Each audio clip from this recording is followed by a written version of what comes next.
사람은 망각의 존재입니다. 자주자주 잊어버리는 일들이 많지요. 이렇게 잊어버리다라는 말을 까먹다라는 말로도 우리는 사용하고 있습니다. 까먹다라는 말의 의미가 어떤 것이 있나요? 까먹다라는 말은 이게 껍질을 까서 먹는다라는 의미도 갖고 있고요. 또 모든 것에 손실을 가져온다, 다 잃어버렸다 그랬을 때도 까먹다 이렇게 표현하기도 하고요.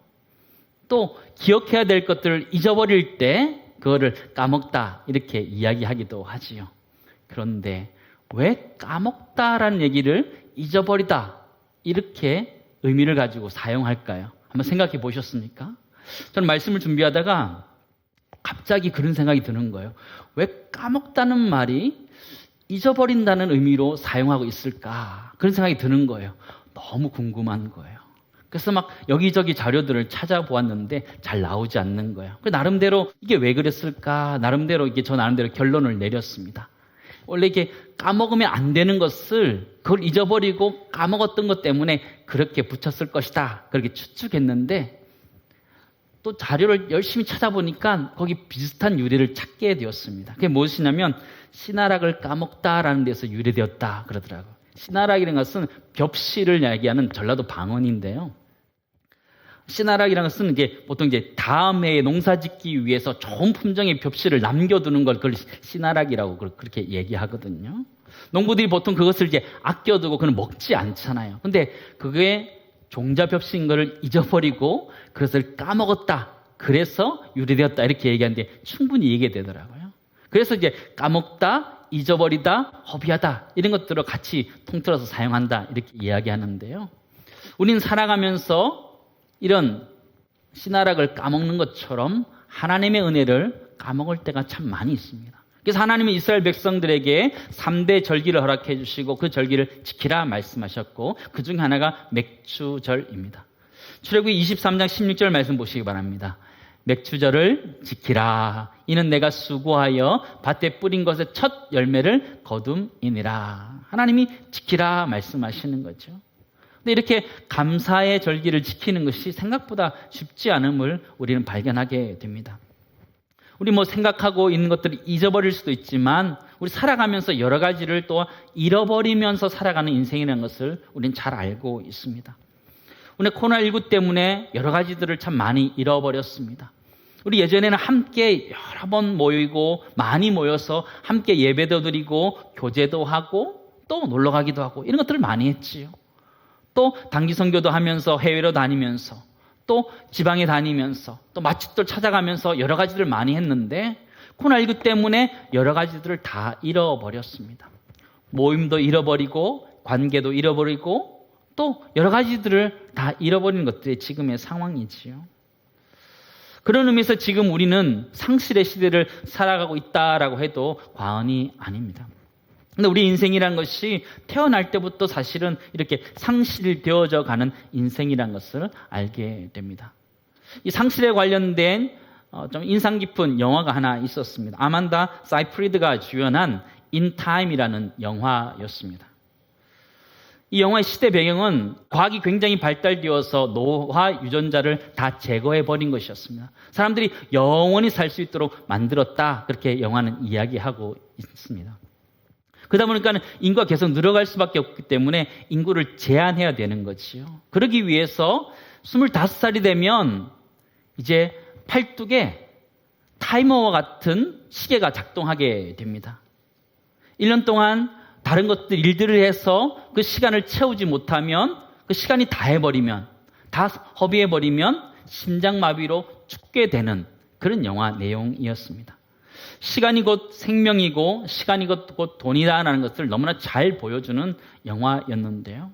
이 영화에서 가장 인상적인 장면, 가장 반복적으로 나오는 장면이 무엇이냐면 팔뚝에 있는 그 시계가 점점점 줄어가는 것, 그 장면을 계속적으로 보여주고 있습니다. 그 팔뚝에 있는 시간이 점점 줄어드는 것처럼 줄어들어가는 것이 우리 인생이라는 것이죠. 강건하면 80까지 사는 인생, 요즘은 100세까지 사는 인생이지만 그 인생이 점점 줄어가고 있는 것, 상실되어져 가는 것이 우리의 인생이라는 것이죠. 우리의 인생은 태어나면서부터 상실을 경험하게 됩니다. 우리의 생명이 줄어들기 시작하지요. 수명이 줄어든다 이렇게 이야기하지요. 100세까지 산다고 가정할 때 우리의 삶이 계속 줄어들고 있으면, 생명이 계속 상실되고 있음을 우리는 보게 되죠. 또 우리는 건강을 상실하면서 살아가고 있습니다. 나이가 들어가면서 건강을 잃어가게 되지요. 예전 같지 않다 그런 얘기 하지요.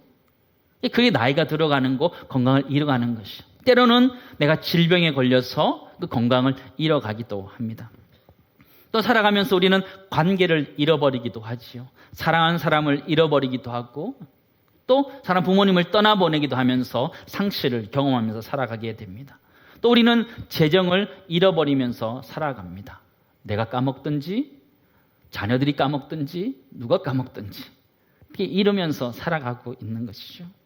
또 우리는 살아가면서 우리가 어렸을 때 가졌던 꿈을 다 잃어버리고 살아가고 있습니다. 어렸을 땐 꿈도 참 많았는데 현실에 안 주다 보니까 그 꿈들을 다 잃어버리고 살지요. 살아가면 살아갈수록 잃어버린 것들이 훨씬 더 많아지는 것 같아요. 다 잃어버리고 비워져 가는 것 같다는 생각을 하게 됩니다. 그러면서 나이가 들어가면 점점 평준화된다 이렇게 이야기하는데요. 사람들이 세대별 평준화를 이렇게 이야기하더라고요. 40세가 되면 미모의 평준화가 이루어진다. 40세가 되면 기미도 생기고 주름살도 생기고 잡티도 생기면서 비슷비슷해진다 이렇게 이야기하더라고요. 기쁘시지요? 네. 50대가 되면 지성의 평준화가 이루어진다고 합니다. 똑똑한 사람이나 그렇지 못한 사람이나 다 비슷하다는 거예요. 기억력이 감퇴되고 갱년기가 오고 분주해지면서 지성의 평준화가 이루어진다 이렇게 이야기하더라고요. 60세가 되면 물질의 평준화가 이루어진다 이렇게 이야기해요. 좀 전에 말씀드렸던 것처럼 내가 까먹든지 또 자녀들이 까먹든지 또 아픔 때문에 잃어버리면서 평준화가 된다 이렇게 이야기하더라고요. 70세가 되면 정신의 평준화가 이루어진다 그래요. 예전에 참 똑똑했던 사람이나 그렇지 않은 사람이나 다 비슷비슷해진다 이렇게 이야기하는 거예요. 네. 정신 차리고 사는 거나 정신없이 사는 거나 다 비슷하다 이렇게 이야기하는 거죠. 80세가 되면 목숨의 평준화가 이루어진다 이렇게 표현하더라고요. 살아있지만 이것 역시 장담할 수 없다 이런 얘기도 하더라고요. 우리는 살아가면서 무언가 계속 이렇게 상실하면서 잃어버리면서 또 손실을 보면서 살아가는 것이 우리의 인생입니다. 손해를 보고 또 손실되어져 가는 것은 우리에게 있어서 고통이고 아픔이라는 것이에요. 돈을 잃어버리고 건강을 잃어버리고 관계를 잃어버리고 직장을 잃어버리는 것은 우리에게 있어서 굉장히 아픔이고 슬픔이라는 것이에요. 그런데 성경은 우리에게 무엇이라고 말씀하시냐면 범사에 감사하라 이렇게 말씀하시는 거예요. 그리고 그게 하나님의 뜻이라고 말씀하시는 거예요. 데살로니가전서 5장 18절 말씀 보시기 바랍니다. 우리 같이 읽겠습니다. 범사에 감사하라 이것이 그리스도 예수 안에서 너희를 향하신 하나님의 뜻이니라. 범사에 이 무슨 말이에요? In everything이라고 얘기하는 거예요. 언제든지 모든 때에 다 감사하라 이렇게 얘기하나요? 우리 인생이 이렇게 손실되어져 가는 인생인데 감사할 수 있을까요? 상실의 시대에 우리가 정말 감사하면서 살 수 있을까요? 쉽지 않은 문제인 것 같아요. 근데 하나님은 우리에게 그걸 하라는 것 같아요. 범사에 감사하라. 내가 건강도 잃어가고 재물도 잃어가고 관계도 잃어가는 그런 상황 속에서도 하나님은 감사하라 말씀하시는 거예요. 이해되세요? 이해하기 어렵지요. 하나님 나를 좀 아시나요?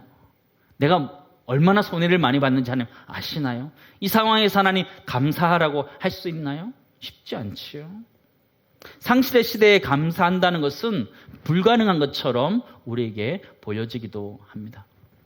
그러나 하박국 선지자의 고백을 보면 그렇게 상실의 시대 가운데서도 하나님께 감사하고 있음을 우리는 보게 됩니다. 하박국 3장 17절 18절 말씀입니다. 비록 무화과 나무가 무성하지 못하며 포도나무에 열매가 없으며 감람나무에 소출이 없으며 밭에 먹을 것이 없으며 우리의 양이 없으며 외양간에 소가 없을지라도 나는 여호와로 말미암아 즐거워하며 나의 구원의 하나님으로 말미암아 기뻐하리로다 고백하는 것이죠. 다 없는 거예요. 포도나무, 무화과나무, 감람나무에 먹을 것이 아무것도 없는 거예요. 다 손실되어지고 다 상실되어진 그 상황에서 이 하박국 선지자는 고백하고 있는 거예요. 기뻐하고 즐거워하겠다 고백하는 거예요. 왜요? 나는 여호와로 말미암아 나의 구원의 하나님으로 말미암아 기뻐하겠다 말하는 거죠. 이 세상 가운데 손실되어지고 상실되어진 있다 할지라도 하나님의 나라가 있는 것 때문에 손실이 아니다라는 거예요. 더 큰 것이 있기 때문에 이 세상의 것들은 나눌 수 있다. 손실이 있을지라도 감사할 수 있다라고 얘기하는 거예요. 구원의 하나님은 나를 구원하신 하나님 때문에 감사할 수 있다라는 것이. 우리 그리스도인들이 감사할 수 있는 이유가 무엇이냐면 이 세상에서 내가 잘 되기 때문에 감사하는 것이 아니라 나에게 하나님의 나라가 주어져서 감사하는 줄 믿습니다. 하나님 나라에 금과 은이 많아서 기뻐하는 거 아니에요 혹시? 하나님 나라를 기뻐하는 이유가 뭐예요? 이 세상에 내가 갖고 있는 것보다 하늘나라에 있는 것이 훨씬 더 값지고 보배롭기 때문에 그게 있어서 좋아하는 것 아니에요? 그런 거 아니에요. 우리가 금이나 은이나 성공이나 이런 것을 통해서 얻을 수 있는 만족, 최고의 만족감을 주실 수 있는 그 하나님이 거기 계시기 때문에 감사해야 되는 줄 믿습니다. 우리의 절대적인 감사는 구원의 감격에서 시작된다는 것을 잊지 마시기 바랍니다. 우리의 진정한 감사, 절대적인 감사, 상황이 좋든 좋지 않든 상황 속에서 감사할 수 있는 이유는 내가 구원의 감격들을 회복할 때 가능하다는 것을 우리에게 말해주고 있습니다. 성경 말씀 보시면 불평불만에 가득했던 사람이 등장합니다. 가룟 유다라는 사람입니다. 우리가 잘 아는 사람이죠. 어느 날 향유옥합을 가지고 와서 깨뜨려서 예수님께 붓는 이 여인을 보고 책망하고 불평불만합니다. 마가복음 14장 4절 5절 말씀 보시기 바랍니다. 어떤 사람들이 화를 내어 서로 말하되 어찌하여 이 향유를 허비하는가? 이 향유를 300데나리온 이상에 팔아 가난한 자들에게 줄 수 있었겠도다 하며 그 예자를 책망하였다. 이렇게 표현하고 있는 거죠. 가룟 유다가 화가 나는 거예요. 요한복음에 보면 이 사람이 가룟 유다였다라고 성경 분명하게 가르쳐주고 있습니다. 이 사람이 여인을 향해서 책망하고 불평불만하는 거예요. 가난한 사람에게 팔아서 도와줄 수 있었는데 왜 그렇게 했느냐 불평불만하고 책망하고 있는 모습을 보여주죠. 그러나 요한복음 말씀 보시면 그것이 그 의도 때문에 불평불만했던 것이 아니라는 것을 보게 됩니다. 요한복음 12장 6절 말씀 보시기 바랍니다. 이렇게 말하면 가난한 자들을 생각함이 아니요 그는 도둑이라 돈꾀를 맞고 거기 넣는 것을 훔쳐 가미러라. 가난한 자들을 위해서 그가 불평불만했던 것이 아니고 그 돈꾀에서 자기가 가져가기 위해서 불평불만했다. 도둑이기 때문에 불평불만했다. 이렇게 얘기하는 거예요. 가룟 유다의 불평의 이유가 무엇이냐면 자기가 더 가지지 못해서 불평불만한 모습이라는 것을 우리에게 얘기해 주고 있는 것이죠. 근데 이 가룟 유다의 모습이 우리의 모습과 닮아 있다는 생각을 하지 않으세요? 더 가지지 못해서 불평불만하고 있는 이 모습이 나의 모습이기도 하구나라는 것들을 알게 됩니다. 좀 더 나아가면 남들이 더 가진 것 때문에 불평불만한 것, 그것이 나의 모습이라는 것을 발견하게 됩니다. 결국 가룟 유다는 예수님을 은30에 팔아버립니다. 그가 그렇게 돈을 원했는데 큰 돈을 가진 것도 아닌데 그는 예수님을 팔아버리게 됩니다. 가룟 유다의 비극이 무엇인 것 같습니까? 가룟 유다라는 사람의 가장 큰 비극이 무엇인 것 같습니까? 우리는 그가 스스로 목숨을 끊었다는 것이 그의 비극이다라고 생각하지만 가룟 유다의 가장 큰 비극이 무엇이냐면 가장 보배로운 예수 그리스도를 옆에 두고도 그것을 발견하지 못했다라는 것에 있다는 것이죠. 너무 안타깝지요. 너무 안타깝지요. 찬송가 412장 내 영혼의 그 깊은 데서라는 찬양이 있는데 2절 가서는 이렇게 되어 있습니다. 내 마음속에 솟아난 이 평안은 깊이 묻힌 보배로다. 나의 보화를 캐내어 가져갈 자 그 아무도 없으리라. 평화 하늘 위에서 내려오네. 그 사랑의 물결이 영원토록 내 영혼을 덮으소서라고 고백하는 찬양이에요. 깊이 묻힌 보배, 그 평화가 그에게 임하고 있음을 보여주고 있지요. 사실은 이 보화는 예수 그리스도를 의미하고 있음을 우리는 잘 알고 있습니다. 가룟 유다에게 있어서 예수님은 깊이 묻힌 보배가 아니었어요. 그는 예수님의 제자로서 사실은 예수님, 보화 되신 예수님이 그의 마음에 그냥 찾아오신, 그의 인생에 그냥 찾아오신 대박난 사람이었어요. 그런데 그것을 잊어버리고 그것을 알아보지 못하고 다른 보물을 찾아서 헤매긴 모습을 우리는 보게 됩니다. 참 불쌍하지요. 이 사람이 가장 아름다운 보화가 자기에게서 왔음에도 불구하고 그것을 알지 못하고 또 다른 보화를 찾아가고 있는 가룟 유다의 모습이 우리의 모습과 같다라는 것이에요. 가룟 유다는 자신의 보배를 두고도 감사하지 못했던 사람이라는 것을 우리는 보게 됩니다. 우리는 어떠세요? 우리도 우리 안에 가장 고귀한 예수 그리스도를 모시고 있지만 불평불만하면서 또 다른 보화를 찾기 위해서 가룟 유다처럼 가고 있는 것이 아닌지 돌아보았으면 좋겠습니다. 이렇게 불평하는 사람이 있는가 하면 감사하는 사람, 원망치 않는 사람도 있었습니다. 욥이라는 사람을 우리는 잘 기억합니다. 욥기 1장에 보면 욥은 모든 것들을 다 잃었던 사람으로 표현되어져 있습니다. 성경에 보면 소는 밭을 갈고 나귀는 그 곁에서 풀을 먹을 때 스바 사람이 와서 빼앗고 종들을 쳐 죽였다 이렇게 말하고 있어요. 소와 나귀를 다 잃어버렸습니다. 그 뒤에 보면 하늘에 불이 내려서 양과 종들을 다 태웠다 고백하고 있어요. 양들도 다 잃어버렸어요. 그 뒤에 갈대아 사람이 와서 낙타들을 다 빼앗아갔다 이렇게 표현해 주고 있죠. 더 나아가서 자신의 자녀들도 다 죽게 됩니다. 모든 것을 다 잃은 사람이 되지요. 욥기 1장 19절 말씀 보시면 거친 들에서 큰 바람이 와서 집 내 모퉁이를 치매 그 청년들 위에 무너짐으로 그들이 죽었나이다. 나만 홀로 피하였으므로 주인께 아래로 왔나이다 한지라. 모든 것들이 다 사라지고 다 상실되어 있는 욥의 모습을 보게 됩니다. 이 상황은 누구나 불평할 수 있고 원망할 수 있는 그런 사건이었습니다. 근데 그 성경을 자세히 보시면 그의 아픔과 고통이 이 중첩되고 있음을 보게 됩니다. 16절, 17절, 18절 말씀 보시면 그가 아직 말하는 동안에 이렇게 표현해 있어요. 종이 와서 보고하는 그 동안에 또 다른 사람이 와서 또 좋지 않은 이야기를 계속하고 있는, 아픔이 계속 중첩되고 있는 그의 모습을 보게 되죠. 너무너무 힘들었던 거지요. 여러분 자신의 몸에 종기가 났다 이렇게 표현해 주고 있어요. 발바닥부터 정수리까지 났다. 발바닥이 났다는 것은 발을 디디고 설 수 없을 만큼 어려운 상황 속에 그는 있었다 그렇게 이야기하고요. 성경은 질그릇 조각을 깨서 그의 몸을 긁을 만큼 그가 고통스러운 가운데 있었다 그렇게 표현해 주고 있습니다. 여러분 혹시 피가 날 때까지 긁어보신 적 있으십니까? 없으시지요. 긁다 보니까 피가 났을 뿐이지요. 그죠? 우리가 긁다 보면 피가 날 때가 있어. 왜 긁어요? 가려웠어. 고통스러워서 긁어야지만 살 것 같아서 긁을 때가 있지요. 질그릇으로 긁을 만큼 욥은 그 고통 속에서 불평할 수 있는 상황 속에 있었음을 우리는 보게 됩니다.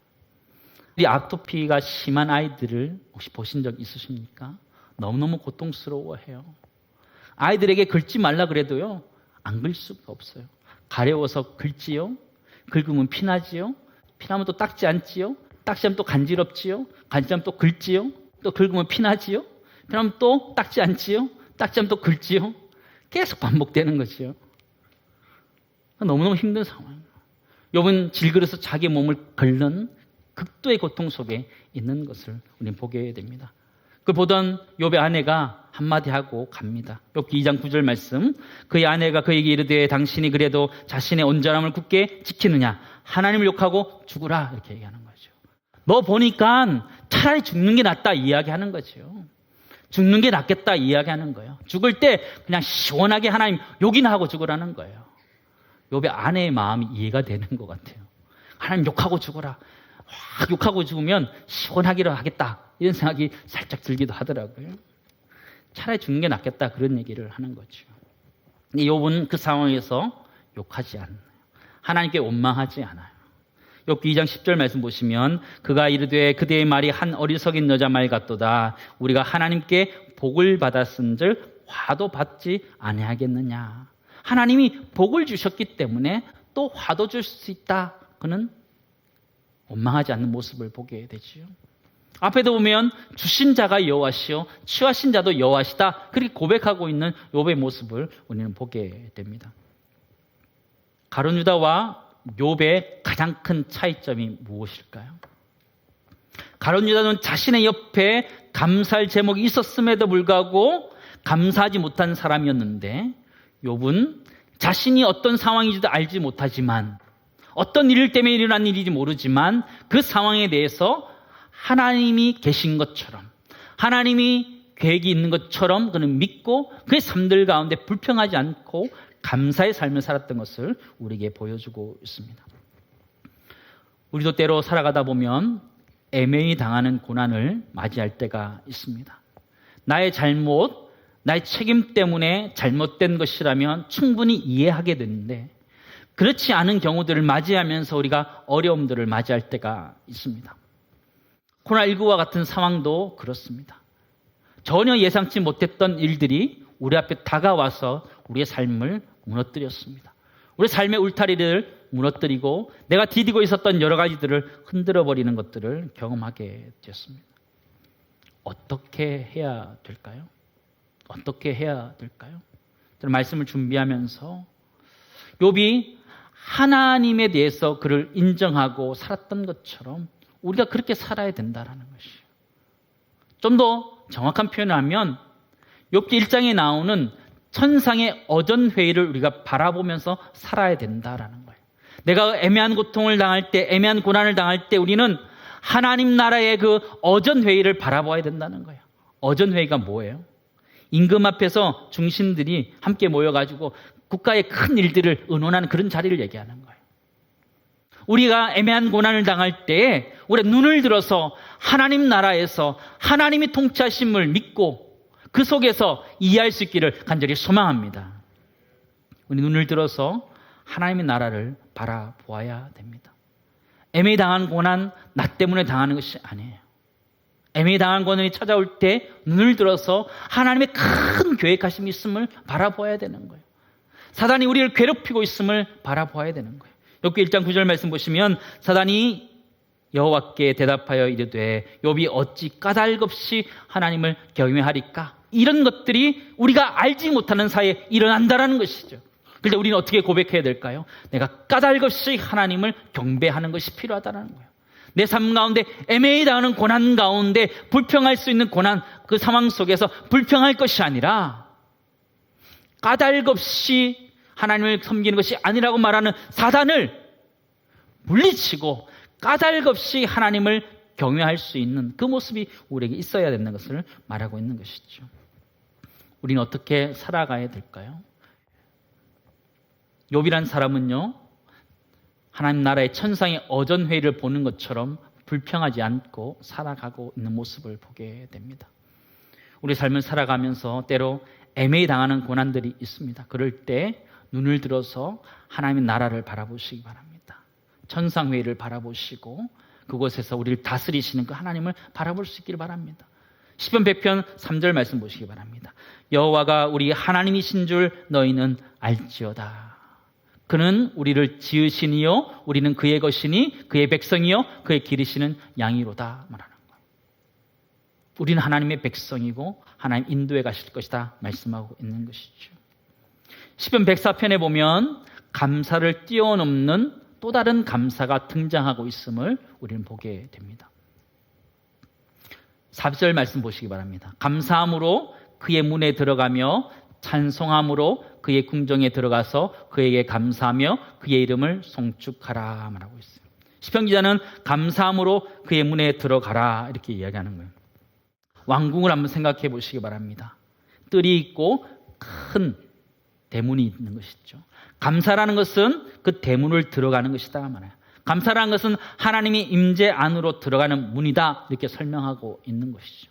그냥 궁궐 구경하기 위해서 들어가는 거 아니잖아요. 왕이 계신 곳에 들어가는 것이잖아요. 감사라는 것은 하나님이 임재하심 가운데 들어가는 시작에 불과하다 이런 얘기를 하고 있는 것이죠. 그런데 이 감사를 뛰어넘는 또 다른 감사가 있는데 그것이 송축이라는 것이다. 송축이 무엇이냐면 하나님 앞에서 몸과 마음을 바쳐서 감사와 찬송을 드리는 일, 그것을 송축이다라고 말하는 거예요. 성경에서 감사와 찬송이라는 단어는 함께 잘 쓰여지기도 합니다. 어원적으로 같은 의미를 가지기도 합니다. 같은 듯 다른 듯 그 뜻을 가지고 있는 것입니다. 송축이라는 단어는 감사의 또 다른 이름이라는 것을 우리는 보게 되는데요. 송축함으로 그 궁정에 들어간다 이렇게 표현해 주고 있어요. 문을 이제 통과하는 정도가 아니고 안쪽 깊이 그 왕이 계시는 궁정에 이른다라고 성경 표현해 주고 있는 것이죠. 감사라는 것이 하나님이 임재하시는 곳에 그 들어가는 문 정도라면 하나님의 이름을 송축하는 것은 하나님 임재 안에 머물게 하는 것이라는 것을 우리에게 말해주는 것이죠. 다윗은 그의 평생에 하나님을 찬송하고 송축함으로 인하여서 하나님께 진정한 감사를 드린 사람이라는 것을 우리는 알고 있습니다. 우리는 예배를 하면서 찬양을 하지요. 찬양을 하는 것은 예배가 시작되었다는 것을 알려주는 사인이 아닙니다. 찬양이라는 것은 하나님의 임재하심 속에 들어가서 하나님 그 궁정에 있다는 것, 어전 회의 속에 참여하였다는 것을 이야기하는 것이죠. 역대하 7장 6절 말씀 보시기 바랍니다. 그때에 제사장들은 직분대로 모셔서고 레위 사람도 여호와의 악기를 가지고 섰으니 이 악기는 전에 누가요? 다윗이 레위 사람에게 여호와께 감사하게 하려고 만들어서 여호와의 인자하심이 영원함을 찬송하게 하던 것이라. 다윗이라는 사람이 악기를 만든 이유가 무엇이냐면 하나님께 감사를 드리기 위한 찬양의 도구로 만들었다 이렇게 표현하고 있는 것이죠. 사랑하는 성도 여러분, 우리가 이 맥주 감사절에 드릴 수 있는 가장 아름다운 예물은 무엇일까요? 그것은 바로 우리 입술을 열어서 그가 하나님 되심을 고백하는 송축이라는 거예요. 감사를 뛰어넘어 송축함으로 나아갈 수 있는 우리가 되기를 간절히 소망합니다. 그냥 감사하는 정도가 아니라 깊이 하나님의 임재 속에 들어가서 그의 이름을 찬양하고 경배할 수 있는 우리 모두가 되기를 간절히 소망합니다. 우리 옛날 어르신들은 정말 어려운 시절을 살았다는 거 우리는 잘 알고 있습니다. 수많은 것들을 잃었던 세대였습니다. 다 잃었던 세대였습니다. 그러나 그 가운데 노래하며 살아내셨습니다. 찬송하며 살아내셨고 송축하며 살아내셨습니다. 그 송축함을 통해서 하나님의 임재 속에 들어가서 그 믿음을 지켜내고 자신의 삶을 지켜내고 하나님께 감사드리며 그 인생을 살았던 것을 우리는 잘 알고 있습니다. 이 시대를 살아가는 우리 모두가 그 찬송의 영성을, 송축의 영성을 회복할 수 있기를 주님을 축원합니다. 우리 삶이 퍽퍽해지고 어려워지고 불평불만한 것이 많아지셨습니까? 찬양해 보시기 바랍니다. 깊이 있게 찬양해 보시기 바랍니다. 하나님 임재 속에 들어가게 되고 하나님 우리를 만져주시고 우리의 힘을 불어넣어 주심을 경험하게 되는 것입니다. 우리 삶에 감사가 사라진 그 현장 가운데 다시 노래를 회복할 수 있기를 간절히 소망합니다. 트로트 부르면서 위로받지 마시고 찬송 부르면서 위로받으시기 바랍니다. 트로트 한 소절 한 소절에 그렇게 은혜 받지 마시고 찬송을 통해서 은혜 받으시기 바랍니다. 하나님 위로하심 그곳에 있기 때문이죠. 말씀을 정리하도록 하겠습니다. 우리가 살아가는 이 세상 참 감사하면서 살기가 쉽지 않아요. 너무 많은 것들을 잃어버리고 또 손해를 받기 때문에 감사하는 게 쉽지 않아요. 그러나 감사할 수 있는 것은 나의 진정한 보화 되신 예수 그리스도가 내 안에 계시고 그 하나님 나라가 나에게 있기 때문에 감사로 시작할 수 있는 거예요. 가룟유다처럼 되지 않았으면 좋겠습니다.